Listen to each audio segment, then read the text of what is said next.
तो बच्चों कुछ क्वेश्चन देखते हैं आज की क्लास में. In the first question you are given a charge 4 microcoulomb enters in a region of uniform magnetic field with velocity vector is equal to 4 I cap minus 7 J cap metre per second with experiences of force F vector which is given by 5 I cap minus C J cap. So here you have got a variable c which you need to find. Now you know that the force, magnetic force experienced by the moving charge particle in a uniform magnetic field is given by q times v vector cross b vector. And since the magnetic field, from here you will say that the magnetic force which is experienced by the charge particle is always perpendicular to the velocity vector as well as the magnetic field vector. If force is perpendicular to the velocity vector, then the dot product of force vector with the velocity vector will always be equal to 0. So substituting the values from the questions, you have got 5 I cap minus c j cap dot product with velocity vector which is 4 I cap minus 7 j cap should be equal to 0. Solving from here, you will say 20 minus 7c should be equal to 0, which gives you the value of c 20 by 7. So this is the answer to this problem. Moving to the second question. A beam of protons with a velocity of 4 into 10 to the power 5 meter per second enters the region of uniform magnetic field of 0.3 Tesla at an angle of 60 degree to the direction of magnetic field. You have to find the radius and helical path pitch followed by the particle. Now as you know that in case if the velocity is perpendicular to the magnetic field, जब भी particle की velocity जो है वो magnetic field के perpendicular direction में होती है तो पार्टिकल का मोशन सिर्फ और सिर्फ सर्कुलर मोशन होता है. बट अगर पार्टिकल की वेलोसिटी का कोई भी कंपोनेंट अगर हमारी मैग्नेटिक फील्ड की डायरेक्शन में आ जाए, सो उसकी वजह से जो कंपोनेंट हमारी वेलोसिटी का मैग्नेटिक फील्ड की डायरेक्शन में जो आएगा उसकी वजह से कभी सर्कुलर मोशन तो होगा नहीं, सिर्फ और सिर्फ क्या होगा, लीनियर मोशन. उसको हम क्या बोलते हैं, अगर एंगल थीटा है तो वेलोसिटी का जो कंपोनेंट मैग्नेटिक फील्ड के पैरेलल डायरेक्शन में आएगा उसको हम v पैरेलल से डिनोट करते हैं, जो कितना आएगा इस केस में v cos थीटा. और वेलोसिटी का वो कंपोनेंट जो मैग्नेटिक फील्ड के परपेंडिकुलर आएगा उसको हम v परपेंडिकुलर से डिनोट करेंगे, जिसकी वैल्यू कितनी आएगी यहाँ पे v sin थीटा. क्वेश्चन में इस चीज़ का ध्यान रखना कि उसने आपको एंगल थीटा हॉरिजॉन्टल के साथ दिया है या वर्टिकल के साथ, अकॉर्डिंगली साइन थीटा या cos थीटा चेंज देंगे, बट हमेशा v पैरेलल और v परपेंडिकुलर हम यूज करेंगे. v पैरेलल क्या करेगा, पार्टिकल को सिर्फ और सिर्फ लीनियर मोशन देगा. v पैरेलल क्या करेगा, पार्टिकल को सिर्फ लीनियर मोशन देगा और v परपेंडिकुलर क्या करेगा, सर्कुलर मोशन देगा. दोनों मोशन को जब हम सुपर इम्पोज करेंगे तो हमें किस टाइप का मोशन मिलेगा, हेलिकल मोशन. किस टाइप का मोशन मिलेगा, हेलिकल मोशन. सो यहाँ पे हम क्या बोलेंगे, जो हमारा रेडियस ऑफ सर्कुलर पाथ जो होगा that will be given by M V perpendicular upon Q B, where v perpendicular is v sin theta. So M V sin theta upon Q B. Now in the question you are given protons, तो protons का mass कितना होता है, 1.67 into 10 to the power minus 27 kg is the mass of proton. The charge on proton is 1.6 into 10 to the power minus 19 coulomb. You are given in the question that V is 4 into 10 to the power 5 meter per second. Angle theta is given as 60 degree and the value of magnetic field strength is given as 0.3 Tesla. So substituting all the values in the formula for radius, you will get the radius of the circular path is equal to 1.2 into 10 to the power minus 2 meter. Then to calculate the pitch of the helical path, you will say that the pitch will be given by, since pitch is a distance, so it can simply be given by velocity into time, because there is no acceleration of the particle along the direction of the magnetic field. Magnetic field की direction में particle के पास कोई acceleration नहीं है, इसलिए distance क्या आएगा, speed into time. What is the speed along the direction of magnetic field, it is v parallel. और पिच को हमने डिफाइन कैसे किया था, it is the linear distance travelled by the particle during one time period of the circular motion. Circular motion के one time period के दौरान particle ने लीनियर डिस्टेंस कितना ट्रेवल किया उसको हमने पिच बोला. So the distance between these two point was termed as pitch of the helical path. So v parallel into time period. Now what is v parallel, it is v cos theta और time period कितना होता है 2 पाई m upon q b. जब आप यहाँ पे सारी की सारी वैल्यूज पुट करेंगे, the pitch you will get will be equal to 4.37 into 10⁻⁻² meter.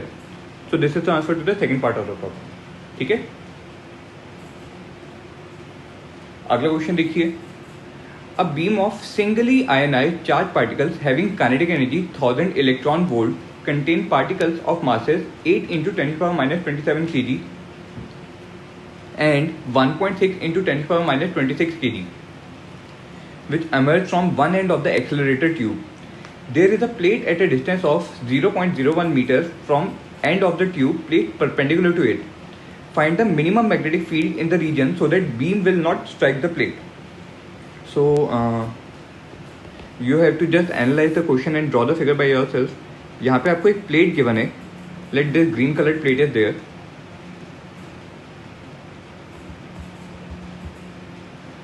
So you have to turn on some magnetic field in the region, and let us say that the magnetic field is starting from this dotted line, and before the dotted line the end of an accelerator tube is there from which charge particles are coming off. यहाँ से charge particles आ रहे हैं. Charge particle का कुछ मास है, कुछ charge है और उनके पास कुछ वेलोसिटी होगी. Now if you will see the velocity is perpendicular to the magnetic field, so they will undergo a circular motion. Since the velocity is perpendicular to the magnetic field, so they will undergo a circular motion. So particle का circular motion कैसा होगा? कुछ इस type का. अगर particle की velocity ज़्यादा होगी सो वो प्लेट को स्ट्राइक कर सकता है. So in that case to avoid the striking between the charge particle plates and the charge particles and the plate, so आप क्या बोलेंगे? रेडियस जो आपके पास होता था, radius of circular motion, it is mv/qb.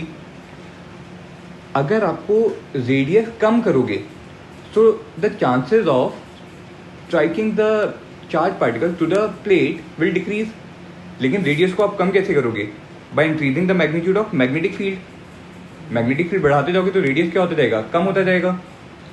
ठीक है, लेकिन यहाँ पे आपको साथ में ये देखना है कि अब आपके पास जो बीम जो आई है ना, बीम में दो टाइप के पार्टिकल्स हैं. एक का मास है 8 into 10⁻⁻27 kg and another one is 1.6 into 10⁻⁻26 kg.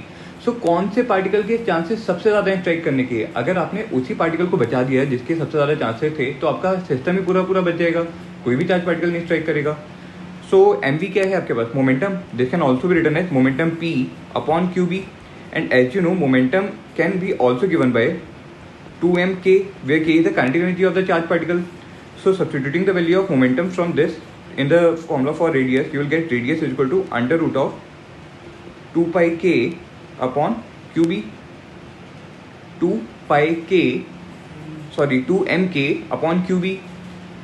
Now if you will see, जो हमारे चार्ज पार्टिकल्स हैं वो सभी क्या थे? Singly ionised. तो सबका चार्ज तो सेम है.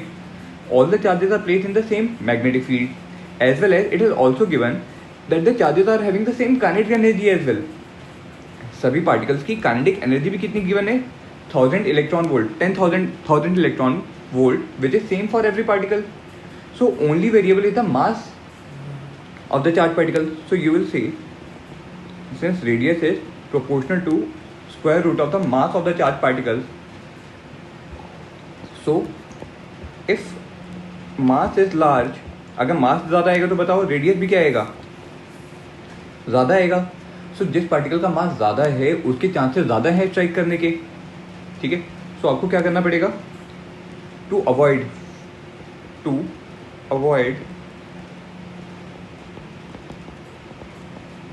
Striking the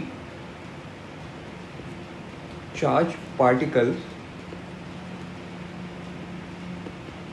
to the plate, you will say that the maximum possible value of the radius should always be lesser than the distance into which the magnetic field is there, where magnetic field is only in this region.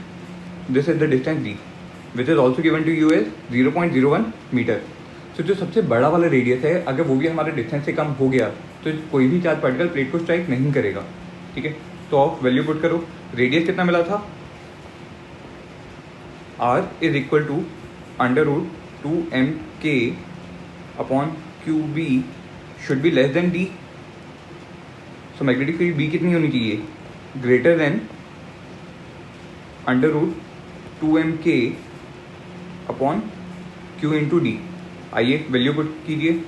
So B should be greater than और equal to वो वाला case होगा जब just strike करेगा, मतलब उसकी minimum value होगी ना एक तरीके से। अगर आपको मिनिमम वैल्यू ही निकालनी है तो मिनिमम वैल्यू के लिए आप क्या बोलेंगे, the minimum value of B should be equal to under root of 2। बड़ा वाला मास कितना है, मैक्सिमम मास कितना पॉसिबल है, 1.6 into 10⁻26 kg। So it will be 1.6 into 10⁻27 kg multiplied by kinetic energy. You are given kinetic energy in electron volt, so you will convert into joules, क्योंकि ऐसे unit में energy कितनी होती है जूल्स में। तो 1 electron volt is equal to 1.6 into 10⁻19 joules. 26 आएगा sir.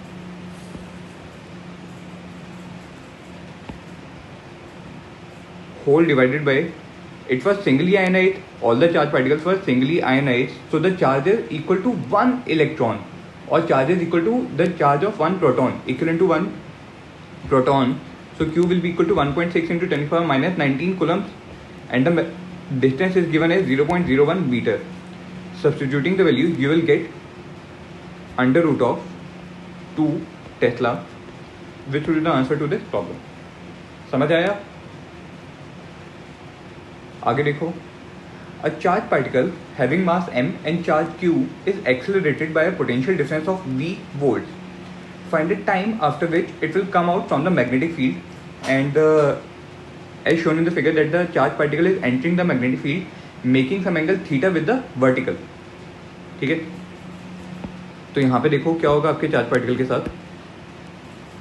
It will undergo a circular motion because as soon as it will enter into this field, it will experience a magnetic force in this direction.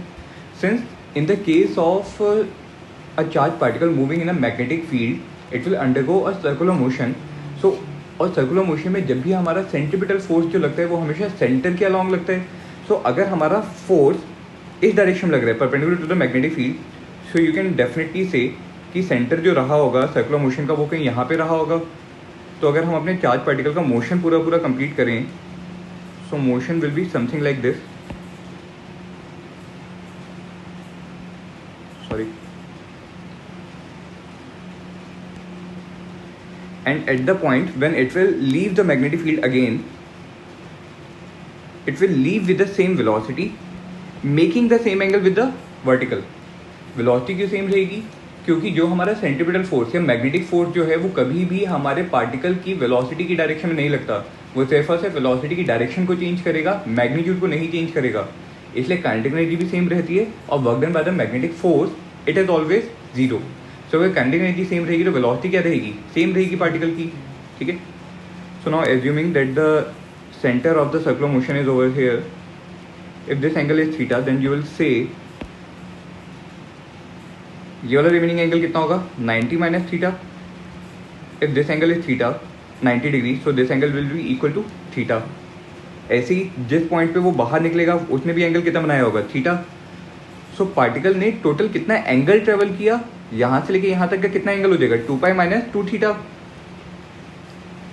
Total angle कितना आएगा 2π minus 2 theta. ठीक है, अच्छा देखिए हमें क्या निकालनी है यहाँ पे, पार्टिकल का पोटेंशियल डिफरेंस हमें पता है, पार्टिकल का पोटेंशियल डिफरेंस हमें पता है लेकिन उसकी वेलोसिटी नहीं पता।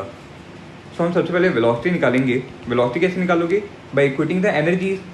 पार्टिकल के पास पोटेंशियल डिफरेंस से एक्सलेट करवाने की वजह से एनर्जी कितनी आएगी Q into capital V। Capital V आपको क्या बता रहा है, potential difference. This should be equal to the kinetic energy of the particle which is equal to half mv², where the small curly v denotes the velocity. ये क्या show कर रहे हैं, वेलोसिटी, और कैपिटल V क्या show कर रहे हैं, potential. So the velocity V will be equal to 2q capital V upon m to the whole root. हमें चार्ज पार्टिकल की वेलोसिटी पता चल गई। अब बताओ एंगुलर स्पीड कितनी होगी, angular speed omega will be equal to qb/m। Angular speed हमेशा कांस्टेंट रहती है। So you will say that the time spent by the charged particle, time spent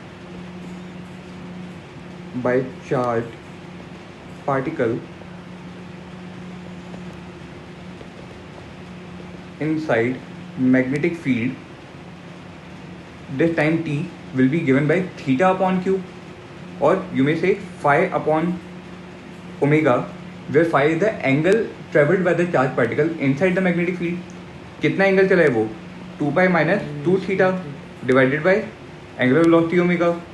so substituting the value you will get time t is equal to 2m upon QB times pi minus theta. This is the answer to the problem. ठीक है, आइए अगला question देखिए. अगले question में आपको given है that in the figure rails are connected to a uniform constant source of current I and the current is given to be in this direction. You have to find the speed attained by the rod AB when it leaves off the other end of the rail and you are given that the mass of the rod is m. Rod का mass कितना given है? m. The magnetic field is going inward the plane of paper having a magnitude v. The distance between the rails is d and the length of the rails is equal to l. जो हमारी rod है A B उसमें current के direction में पास करेगा in this lower direction. अच्छा अब बताओ अगर करंट हमारा लोअर डायरेक्शन में तो क्यों A B is a current carrying conductor which is placed in a uniform external magnetic field which is B. So इसके ऊपर एक मैग्नेटिक फोर्स लगेगा. उस मैग्नेटिक फोर्स की डायरेक्शन बताएं. डायरेक्शन कैसे निकालोगे? Using right hand thumb rule. तो आप अपने राइट हैंड के फिंगर्स को करंट की डायरेक्शन में रखोगे. राइट हैंड की फिंगर्स को कहाँ पर रखोगे? करंट की डायरेक्शन में. और उनको कर्ल कहाँ करोगे? Inward the plane of paper. So magnetic force कहाँ लगेगा? Toward right. Due to this magnetic force the rod will start accelerating and at the instant when the rod will reach the end of the rails which is over here it will be having some velocity. आपको वो velocity calculate करनी है. ठीक है. अच्छा बताओ यहाँ पे जो करंट है वो मैग्नेटिक फील्ड की क्या है? Perpendicular. So the force experience by the rod A B can simply be given by I L cross B vector where L is the length of the rod. यहाँ पे आपको rod की length कितनी given है? D. So you may write is as I D B is the force which is experience by the rod. Rod का mass कितना given है? M. Since force acting on AB should be equal to mass into acceleration, so you will say acceleration will be equal to I d b divided by m. हमें acceleration पता चल गई. Initial velocity कितनी है हमारे rod की? 0. Initial velocity u कितनी है? 0. So by using the third equation of kinematics which is equal to v square is equal to u square plus 2as, you will say that the final velocity is equal to under root of 2as where s is the displacement. Acceleration कितनी है? I D B upon M. और displacement कितना है rod का? L. Displacement rod का कितना है? L. उसको एल डिस्टेंस ट्रेवल करना है ना. तो यहाँ से अगर आप वैल्यूज पुट करेंगे you will get velocity v is equal to under root of 2i D B L upon A, sorry upon mass m of the rod. So this is the velocity with which the rod will leave off the other end of the rails. समझ आया? अगला question देखिए. Here you have to determine the angle theta given that there are two long parallel wires which are carrying same current but in opposite direction. These wires are suspended from the ceiling by 4 strings having the same length L. You are given that the mass per unit length of the wire is lambda. ठीक है. सो अगर हम यहाँ पे अपने system को समझें, so as given in the figure you may draw the front view also. You are having a rod ceiling से 2 हमारे सस्पेंशन वायर्स हैं. Now on the wire on the left hand side the current is coming outward the plane of paper, so I can draw a dot. And for the wire on the right hand side, the current is going inward the plane of paper, so it is shown by a cross. The length of the strings is L, and you have to determine this angle theta. हमें angle theta ये वाले find out करने हैं. ठीक है. अच्छा देखिए, अगर दोनों रॉड्स में करंट ऑपोजिट डायरेक्शन में जा रहे हैं तो दोनों एक दूसरे को क्या करेंगी? अट्रैक्ट करेंगे या रिपेल करेंगी? They will repel each other. Both the rods will repel each other. And the force per unit length, repulsive force,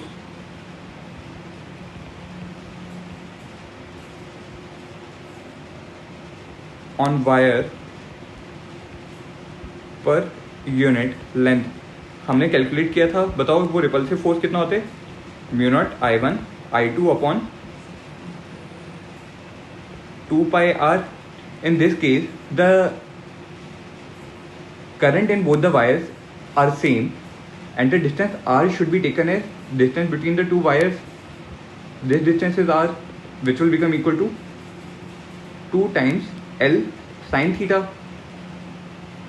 This distance r will be equal to 2L sin theta. कैसे, length का component लेना है आपने। अगर length आपकी hypotenuse है, so by this triangle you will say that this half length will be equal to how much, L sin theta. So distance r कितना आएगा, 2L sin theta. Now for equilibrium of these two wires, अगर हम wire के ऊपर forces देखें, कौन कौन से फोर्सेज लग रहे होंगे वायर के ऊपर। वायर का खुद का मास mg in the downward direction for both the wires, as well as it will be experiencing a tension force along the length of the string. Along the length of the string you will be experiencing a tension force as well. So अगर हम अपने नीचे वाले diagram में देखें, so आपकी wire के ऊपर दो टेंशन फोर्स लग रही हैं. So 2T tension force will be acting in both the wires, as well as it will be experiencing the gravitational force in the downward direction. और साथ में इनके ऊपर एक रिपल्सिव मैग्नेटिक फोर्स लग रहा है विच is given by this.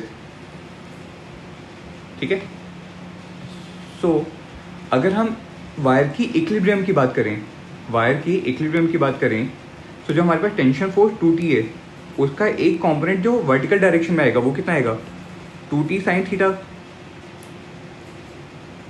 Sorry, horizontal direction का जो कंपोनेंट जो आएगा वो कितना आएगा, 2T sine theta, which should be equal to the magnetic force per unit length, which will be given by mu naught I square upon 2 pi r. And similarly for the vertical equilibrium you will say 2T cos theta should be equal to m into g. 2T cos theta should be m into g. दोनों equation को divide करो तो आपको क्या मिलेगा, tan theta is equal to mu naught I square upon 2 pi mg into r square. 2 pi mg into r square. ठीक है. सो यहाँ पे एंगल थीटा कितना आएगा, अच्छा आर कितना था, आर की वैल्यू कितनी थी, 2L साइन थीटा. और एंगल थीटा अगर आपको स्मॉल एज्यूम करना है, so this length L sine theta, हमारे पास आर कितना आया था, 2L sine theta. And if the angle theta is small, so r can be approximated as 2L into theta. Putting the value of r equal to 2L theta over here, you will get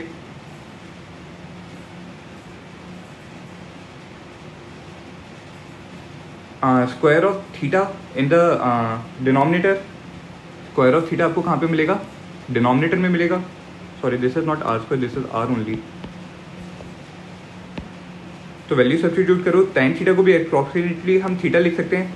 so theta should be equal to mu naught times I square upon 2 pi. What is the mass of the rod? It is given that mass of the rod per unit length of wire is lambda. Per unit length of the wire is lambda. So you may take it as lambda into g into r, and the value of r is itself 2L into theta. ठीक है. कैसे लिखा, ये वाला जो हमारा length का term था ये हमारे राइट हैंड साइड में न्यूमरेटर में जाएगा. ठीक है. तो मैं साथ में कुछ चेंजेस कर रहा हूँ. So here we can write the force is equal to L, then you will get the length over here, and this length can be written as, ये वाली जो हमने लेंथ की टर्म जो लिखी है, this and this can be written as m upon L. इसको आप क्या लिख सकते हैं, mu naught I square upon 2 pi times m divided by L into g into r. Now mass per unit length will be given by lambda. तो अब यहाँ पे देखो डिनोमिनेटर में आपके पास एक थीटा है जो लेफ्ट हैंड साइड पे जाके थीटा स्क्वायर हो जाएगा. लेफ्ट हैंड साइड पे जाके कितना हो जाएगा थीटा स्क्वायर. सो थीटा की वैल्यू कितनी आएगी under root of mu naught I square upon 4 pi lambda L g. This will be the answer to this problem. ठीक है, mu naught I square upon 4 pi lambda L g. समझ आया? आगे देखिए अगला question. In this question, you are required to find the magnetic force of interaction between the currents I1 and I2 given that the thin strip is parallel to the direction of the current I1. ठीक है, और thin strip की dimensions आपको क्या given है length L and the breadth B and the distance between the thin strip and the infinitely long current carrying wire is R. So now firstly calculate, let us assume that you have taken a elemental strip at a distance of x from the infinitely long current carrying wire and the length of this the width of this strip let us say is dx. ये जो छोटी वाली जो strip जो निकलेगी इसकी length कितनी है dx. So the current in elemental strip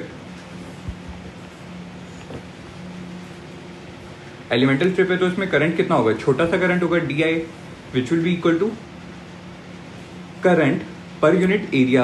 क्योंकि हमारे पास जो थिन स्ट्रिप है उसका एरिया कितना है L into b. So it will be I2 upon L into b. This is current per unit area multiplied by the area of the elemental strip. Elemental strip का area कितना होगा length L है और उसकी width कितनी है dx. ठीक है, सो हमारे पास करंट कितना आएगा I2 upon b into dx. This is the current in this elemental strip and the direction of current in the elemental strip is parallel to the direction of the current in the infinitely long current carrying wire. I1 और I2 दोनों की direction क्या है same. So the force of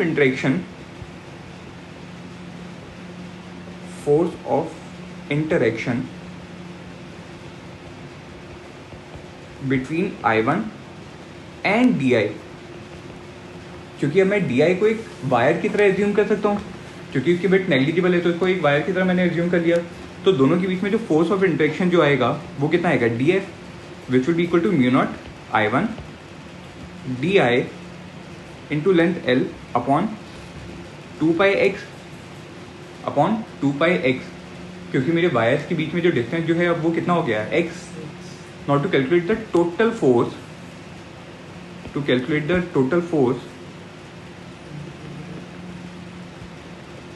total force कैसे निकालेंगे F will be given by integral dF. So that will be integral of mu naught I1 L putting the value of di also you may say I1 I2 L upon 2 pi bx into dx. ठीक है, और यहाँ पे हमारी integral limits कहाँ से कहाँ तक रहेंगी. x की मिनिमम वैल्यू कितनी हो सकती है r और x की मैक्सिमम वैल्यू कितनी हो सकती है r plus b. So the integral limit will be from r से r to b. So the net force F will be equal to mu naught I1 I2 L upon 2 pi b natural log of r plus b upon r. This is the answer to this problem. ठीक है, आइए next question. Find the minimum magnitude of magnetic induction required to slide the wire up the inclined plane. And you may assume all the other data by yourself. Here you are also given a coefficient of friction mu. Mu आपको एक coefficient of friction भी given है and the magnetic field B is perpendicular to the inclined plane. Magnetic field B is given perpendicular to the inclined plane. So अगर आप इसका front diagram अगर draw करेंगे then what you will say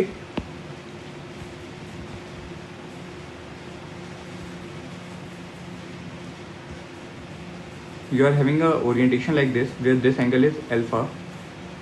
The current is going inward the plane of paper, so I am putting a cross over here.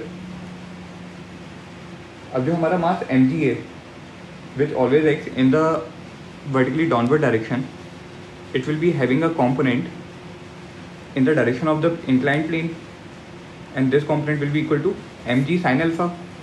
कितना आएगा mg sin alpha. Due to this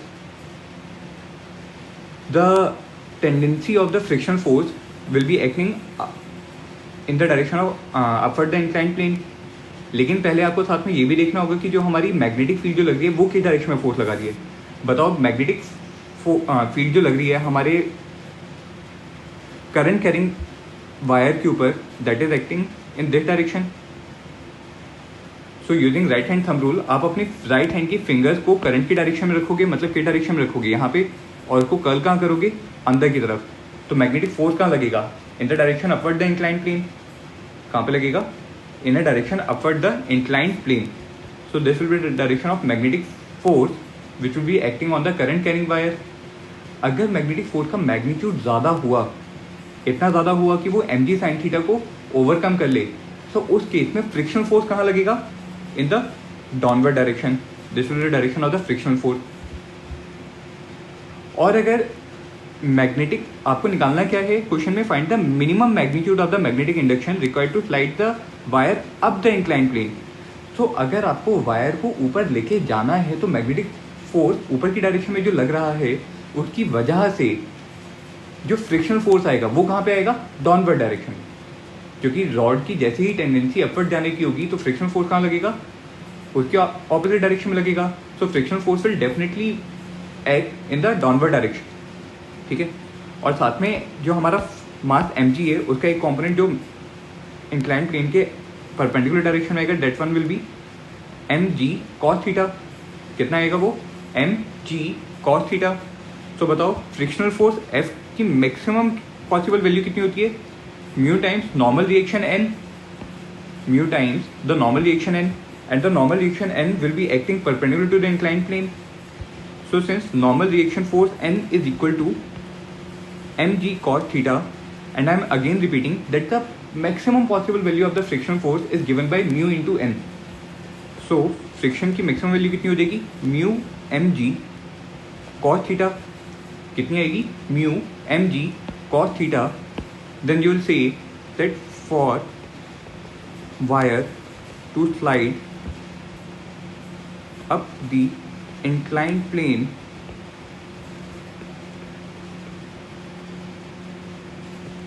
you will say that the magnetic force should be greater than equal to mg sin theta plus frictional force plus the maximum possible value of the frictional force.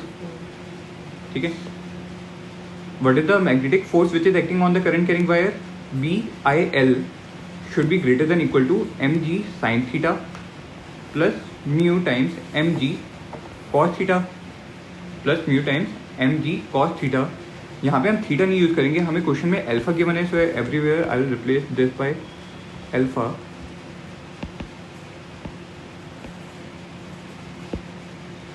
So this is cos alpha, cos alpha, cos alpha, sin alpha, and this one will also be alpha. ठीक है. तो बताओ value कितनी आएगी यहाँ पे,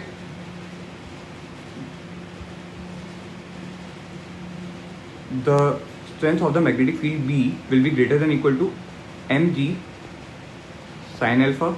It will be mg sin alpha plus mu mg cos alpha